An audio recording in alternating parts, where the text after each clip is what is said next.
সালাম, সকলের উপর শান্তি বর্ষিত হোক।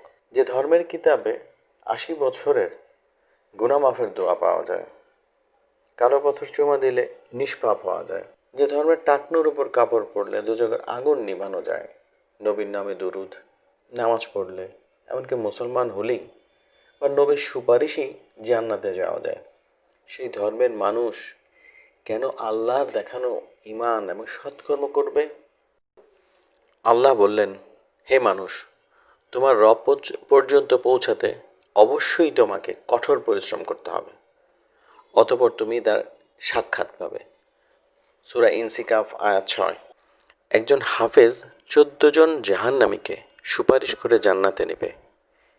যেই এই মিথ্যা প্রতিষ্ঠিত হলো আর আমরা অন্ধের মতো হাফেজ বানানো শুরু করলাম, অথচ একজন ব্যক্তি জান্নাত বা জাহান্নামে যাওয়া শুধুমাত্র তার ঈমান ও সৎকর্মে, কারো সুপারিশে নয়। প্রশ্ন হলো, নবীজির সুপারিশে কি কেউ জাহান্নাম থেকে জান্নাতে যেতে পারবে? যেখানে নবীজি ওনার সাথে আগামীকাল কি করা হবে তা উনি জানতেন না।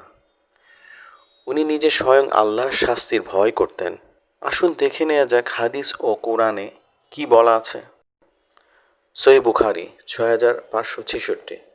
ইমরান ইবনু হুসাইন রাদিয়াল্লাহু আনহু সূত্রে নবী সাল্লাল্লাহু আলাইহি সাল্লাম হতে বর্ণিত, তিনি বলেন, মুহাম্মদ সাল্লাল্লাহু আলাইহি সাল্লামের শাফায়াতে একদল লোককে জাহান্নাম থেকে বের করা হবে এবং তারা জান্নাতে প্রবেশ করবে।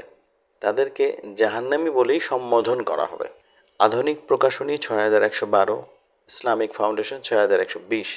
হাদিসের মান টনটনে সহিহ। এবার দেখি আল্লাহ কি বলেছেন। ৬ নম্বর সূরা ৭০ নম্বর আয়াত। আল্লাহ বললেন, তুমি কোরআন দ্বারা উপদেশ দাও, যাতে কোনো ব্যক্তি তার কৃতকর্মের দরুন ধ্বংসের শিকার না হয়। তার জন্য আল্লাহ ছাড়া নেই কোনো অভিভাবক এবং নেই কোনো সুপারিশকারী। আর যদি সে সব ধরনের মুক্তিপণ দেয়, তার থেকে তা গ্রহণ করা হবে না। ৪৬ নম্বর সূরার ৯ নম্বর আয়াত। আল্লাহ নবী মুহাম্মদ সাল্লাল্লাহু আলাইহি সাল্লামকে বলছেন, বলো আমি রাসূলদের মধ্যে নতুন নই, আর আমি জানি না আমার ও তোমাদের ব্যাপারে কি করা হবে। আমার প্রতি যা ওহী করা হয় আমি কেবল তারই অনুসরণ করি, আর আমি একজন সুস্পষ্ট সতর্ককারী মাত্র। ১০ নম্বর সূরা ১৮ নম্বর আয়াত। আর তারা আল্লাহ ছাড়া এমন কিছুর ইবাদত করছে যা তাদের ক্ষতি করতে পারে না এবং উপকারও করতে পারে না। আর তারা বলে, এরা আল্লাহর নিকট আমাদের সুপারিশকারী। বলো, তোমরা কি আল্লাহকে আসমানসমূহ ও জমিনে থাকা এমন বিষয়ে সংবাদ দিচ্ছ যা তিনি জানেন না? তিনি পবিত্র, মহান, এবং তারা যা শরিক করে তা থেকে তিনি অনেক ঊর্ধ্বে। ৩৯ নম্বর সূরার ১৯ নম্বর আয়াত। যার ব্যাপারে আযাবের হুকুম সাব্যস্ত হয়েছে, তুমি কি তাকে উদ্ধার করতে পারবে যে আছে জাহান্নামে? ৫ নম্বর সূরার ৩৭ নম্বর আয়াত। তারা চাইবে আগুন থেকে বের হতে, কিন্তু তারা সেখান থেকে বের হবার নয় এবং তাদের জন্য রয়েছে স্থায়ী আযাব। ৬ নম্বর সূরার ৯৪ নম্বর আয়াত। আর নিশ্চয়ই তোমরা এসেছো আমার কাছে একা একা। যেরূপ সৃষ্টি করেছি আমি তোমাদেরকে প্রথমবার, এবং আমি তোমাদেরকে যা দান করেছি তা তোমরা ছেড়ে রেখেছো তোমাদের পিঠের পেছনে।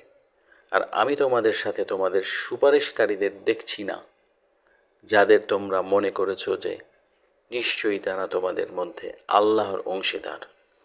অবশ্যই ছিন্ন হয়ে গেছে তোমাদের পরস্পরের সম্পর্ক, আর তোমরা যা ধারণা করতে তা তোমাদের থেকে হারিয়ে গিয়েছে।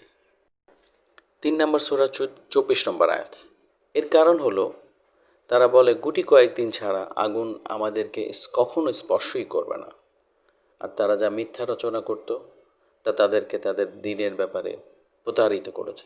২ নম্বর সূরার ৭৯ নম্বর আয়াত। সুতরাং ধ্বংস তাদের জন্য যারা নিজ হাতে কিতাব লিখে, তারপর বলে এটি আল্লাহর পক্ষ থেকে, যাতে তা তুচ্ছ মূল্যে বিক্রি করতে পারে।